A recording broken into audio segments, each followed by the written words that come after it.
गगन सा हृदय विशाल है, जीवन जिसका मिसाल है। पावन है हर पल जो, गंगा जल निर्मल जो, कहता इतिहास भी कि रानी एक बेमिसाल है। ना है वो किसी राजवंश से, जो पनपी माटी के अंश से, है भवानी हूबहू मल्हार राव की बहू, मालवा की भूमिका कन कन जिसपे निहाल है। चुनौतियां थी पथ में खड़ी, उखाड़ कर जो आगे बढ़ी, मर्दों के राज में करती आधी राज है, गूंजती आवाज एक मर्दानी ये कमाल है।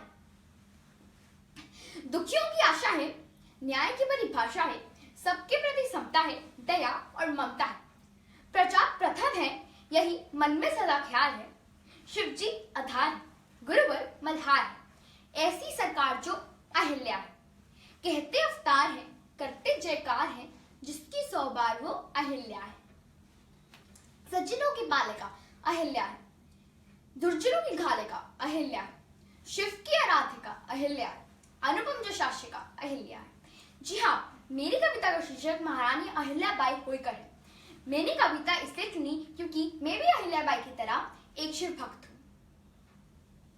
हमारे भारतवंश में ऐसी कौन सी दिशा है जो महारानी अहिल्याबाई के ऋण से मुक्त है? उत्तर में काशी और केदार, दक्षिण में श्री शैलम, पूर्व में पुरी और पश्चिम में सोमनाथ मिलेंगे। जहाँ पे भी आप श्रद्धा से मस्तक झुकाएंगे, वहां शिव की प्रतिमा करते हुए महारानी अहिल्याबाई के हाथ मिलेंगे। ऐसी महान हस्ती के जीवन से जुड़े कुछ पल मैं अपने कविता के माध्यम से दर्शाना चाहती हूँ।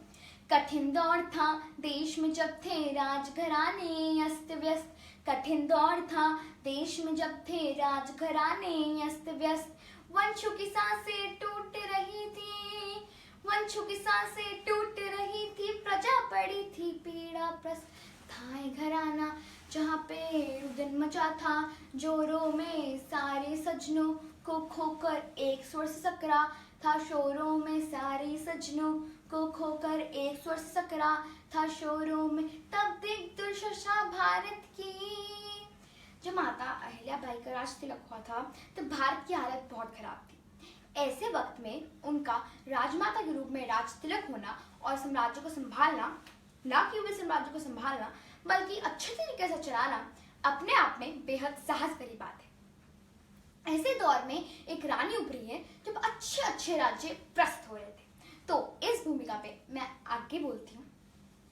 हुआ राज तिलक तो राजधानी से फिर स्वराज की नींव रखी, निष्पक्ष न्याय को जीवित रखा, निष्पक्ष न्याय को जीवित रखा, नीति की रीत से जीव रही, बौद्धिकता का परिचय देकर, बौद्धिकता का परिचय देकर धर्म न्याय की भाषा हुई, व्यक्ति समाज को अंक लिया, व्यक्ति समाज को अंक लिया, और माता की परिभाषा हुई, और माता की परिभाषा हुई। संयम खोते भारत में जिसने आस बंधाई थी, संयम खोते भारत में जिसने आस बंधाई थी, इतिहासों की सफल शासिका वही अहिल्याबाई थी, वही अहिल्याबाई थी। समय सीमा का ध्यान रखते हुए मैं आपको अपनी कविता की कुछ आखिरी पंक्तियों से जोड़ती हूँ। 70 वर्ष की आयु में गमन प्रभु के लोक हुआ, भूत भविष्य इतिहास और वर्तमान तक को शोक हुआ, वर्तमान तक को शोक हुआ। वह ऐसे युग में अटल रही, वह ऐसे युग में अटल रही जब विश्वासों के समर रहे, जो जनमानस की बनी चेतना, पुण्य शोक वो अमर रहे, पुण्य शोक वो अमर रहे। गर्व रहेगा भारत माँ को, गर्व रहेगा भारत माँ को, कि तू भी उसकी जाई थी, कि तू भी उसकी जाई थी।